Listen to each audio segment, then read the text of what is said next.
এই আমার রোবটটাকে আজকে আমি বিক্রি করে দিচ্ছি টাকার অভাবের জন্য গাইস। এটা আমার মিনি এসি ছিল, যাই হোক কিছু করার নেই, এখন একটা লোক আসতেছে এটা দেখার জন্য, ঠিক আছে, এটাকে আমি বিক্রি করে দেবো।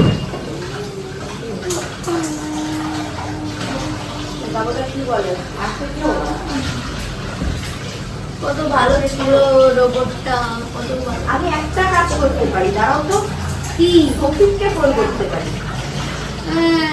শফিক, কি শফিক?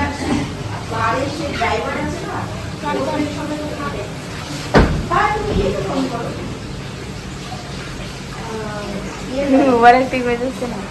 আমি ফ্রিজটাও বিক্রি করে দিচ্ছি এখন আমার অভাবের টাইমে, কিন্তু এই ফ্ল্যাটটা বিক্রি করতে পারছি না, কারণ এই ফ্ল্যাটটা আমার নিজের নয়। তো এই দাদাটা এসে নিয়ে গেল আমার কুলারটা। গাইস সবাই ভালো থেকো, লাভ ইউ অল।